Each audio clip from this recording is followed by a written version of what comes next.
Hello everyone, welcome to another card video. Today I'm going to do a baby shower card. I'm just using a plain white card base. I have pattern paper and then another solid paper here. The pattern paper is from Nana's Kitchen Matte Stack DC WV, and I've used this plenty of times, but I just love the simple patterns in this pack. It's cut to 4 inches by 5 1/4. Then the pink piece is Basil Petal Soft, and it's cut to an 1/8 inch smaller on all sides as well. And then I have this other cream pattern. You can barely see it, see the pattern on it, but I'm getting ready to stamp this border stamp on there. I'm going to create a sentiment here. This stamp set is from Technic Tuesday Sweet Something stamp set, and it's a very cute little stamp set. And then the It's a Girl stamp is coming from K&I Memories It's a Girl stamp set. I'm just figuring out which border here will actually fit best. And I'm going to trim it out, so I'm actually going to use this other one. The bottom one is a little bit too intricate. It has lots of little loopy things on it, but this slightly smaller border is a little bit more just simple, easy to trim around. So I'm going to use Memento Tuxedo Black ink here.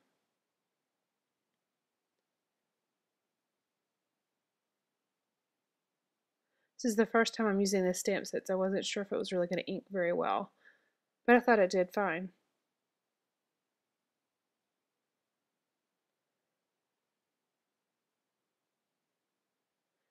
And I'm just going to trim around it here in just a moment.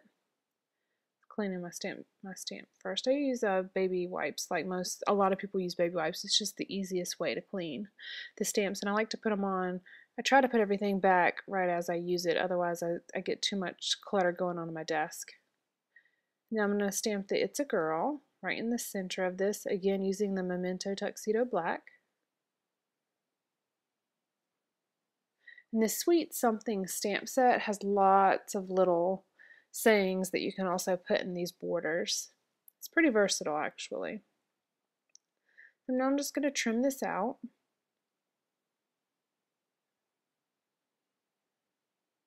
I kind of go off camera a little bit. Sorry about that. I've been trying to do better about making sure I stay within the scope of the camera lens so you can see it. I'm just creating a small border around, and then finishing it up here.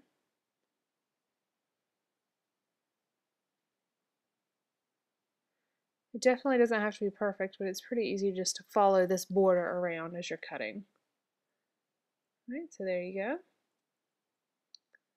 So it'll go up in the right corner. Now I decided to actually round a few corners. I'm using this Crocodile Corner Chomper. I'm using the 1/4 inch rounder. And this cardstock here is from Basil. It's textured on one side and smooth on the other. I'm going to actually use the smooth side. So I'm rounding the top 2 corners of everything, including the base. So I'm rounding the part that's folded, actually. I just wanted to add a little bit, especially since it's a baby card. I like to have those a little bit softer looking, and the rounded corners gives that effect, a softer effect.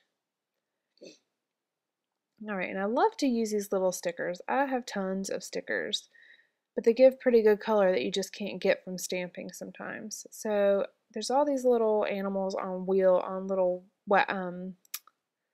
train wheels, I guess you could say. So I'm going to create a little train on my card. I'm just going to use 3 of them. There are 5 of them on this stamp set. And I realized after I pulled the stickers off, I'm actually going to do a little border at the bottom using another sticker from the stamp set. So I'm just going to place these off to the side for a moment. And these are actually cardstock stickers, so they're pretty sturdy on their own.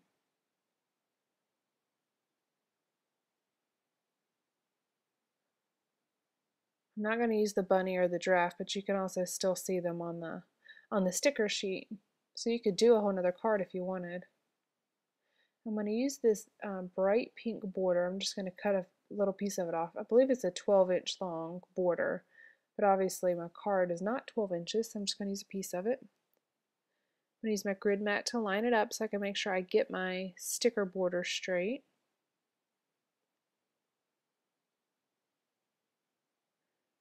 And I always try to trim it just slightly larger, that way I can make sure it's long enough and then I can trim off the sides. Or you could fold them over, but I like to trim them off just to give a finished effect.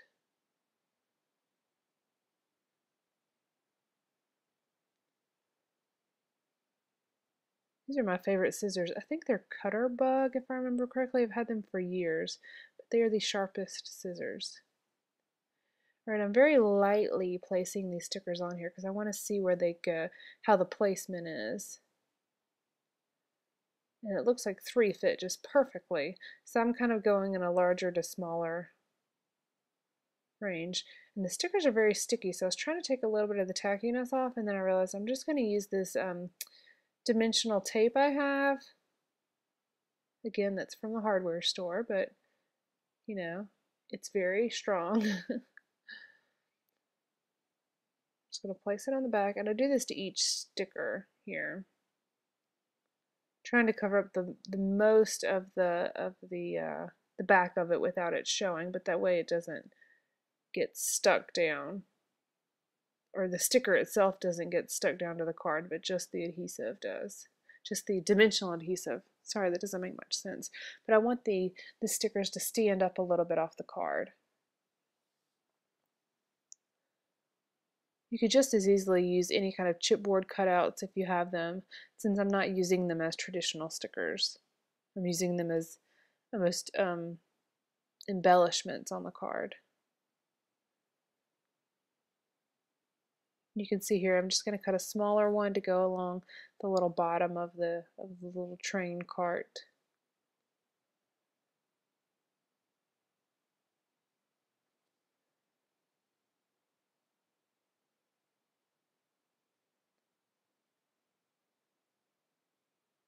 His little trunk is hanging off a little bit, but I kind of like that.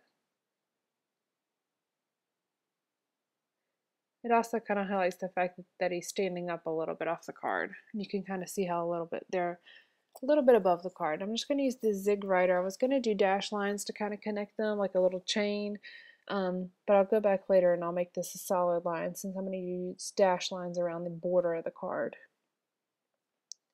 And this is a Zig Writer in pure black using the 0.5 millimeter end. So I'm going to add my sentiment here to the right corner. Before I do that, I decided I'm going to use the same Zig Writer and do dash lines along the edges of the card. So first I'm going to do the bottom of the card, and then I go around the sides and come back around.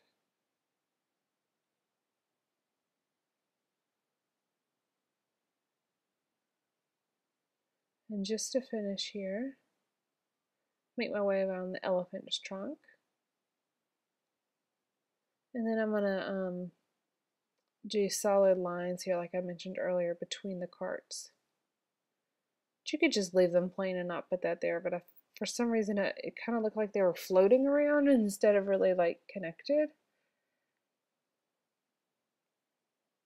We have some little dimensional squares here I'm going to put on the back of this. And these are extremely sticky too for some reason. I don't remember which manufacturer this one's from, but they're kind of like gluey sticky.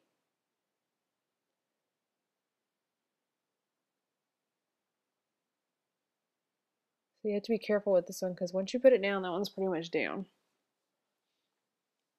And then I realized after I put all of this on there, I didn't put glue on the back of it. So I'm actually going to put adhesive on the front of this pattern piece of paper here in a moment to glue it down, since I can't really glue on the back of the pink cardstock because it'll make my stickers stick all the way down instead of being up a little bit.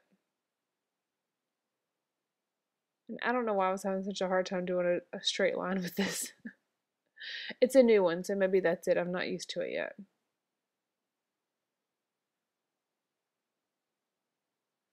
which if anybody's interested, I got a whole bunch of this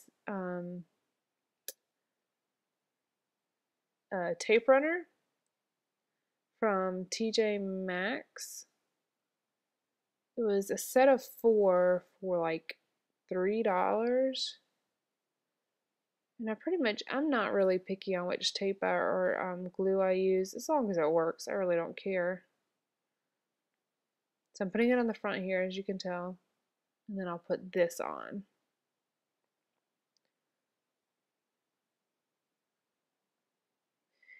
And what I did, the white piece is centered, the plaid piece is centered, but then this pink piece is lined up along the bottom of the little plaid piece.